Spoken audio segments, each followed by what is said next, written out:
അതുകൊണ്ടാണ് ഞാൻ പിൻചാനൽ ഒരുമാതിരി സബ് കിട്ടിയിട്ടുണ്ട് എന്ന് വിശ്വസിക്കുന്നു. വിനിത ഹായ് സോണിയെ സപ്പോർട്ട് ചെയ്യുമോ എന്ന് ചോദിക്കുന്നുണ്ട്. നമ്മുടെ ഷൈനി ചോദിക്കുന്നുണ്ട് ഹായ് ഒരു പത്തനംതിട്ടക്കാരി. എൻ്റെ പൊന്നെ ഇപ്പോൾ ഞാൻ തെരുവിളി കേട്ട് മടുക്കും. എൻ്റെ അനിലക്കുട്ടി ക്ഷമിക്കണം നീ എന്നോട്. ആദ്യം തന്നെ നിന്നോട് സ്വാഗതം പറയുന്നതിന് മുമ്പേ ആദ്യം നിന്നോട് ക്ഷമ ചോദിക്കുന്നു. ഞങ്ങളുടെ ഇവിടെ മണപ്പുറത്ത് ഹിന്ദുമത സമ്മേളനം നടക്കുകയാണ്. അതിനുള്ള തയ്യാറെടുപ്പും കാര്യങ്ങളിലാണ്. അപ്പോൾ അതിൻ്റെ പുറകെയുള്ള ഓട്ടമാണ് ഈ 2 മാസം. തീർച്ചയായിട്ടും ഫെബ്രുവരി 8-ാം തീയതിയാണ് ഹിന്ദുമത സമ്മേളനം നടക്കുന്നത്.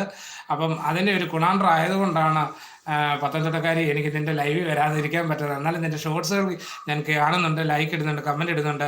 അനില ക്ഷമിക്കണം. ഒരുപാട് സന്തോഷം, ഒരുപാട് സ്നേഹം. അല്ല ഇനി നീ എന്തായാലും പറഞ്ഞു. നമ്മുടെ ഒരു പത്തനംതിട്ടക്കാരി വന്നിട്ടുണ്ട്. ഒരു പത്തനംതിട്ടക്കാരിയെ സ്നേഹക്കൂട്ടിലേക്ക് ഹാർദവമായി സ്വാഗതം ചെയ്തുകൊള്ളുന്നു. എൻ്റെ സ്വന്തം നാട്ടുകാരിയാണ്. എൻ്റെ ഫ്രണ്ടാണോ എന്ന് ചോദിച്ചാൽ ഫ്രണ്ടാണ്, ഫ്രണ്ട് അല്ലയോ എന്ന് ചോദിച്ചാൽ ഫ്രണ്ട് അല്ല. ഒരുപാട് സന്തോഷം, ഒരുപാട് സ്നേഹം.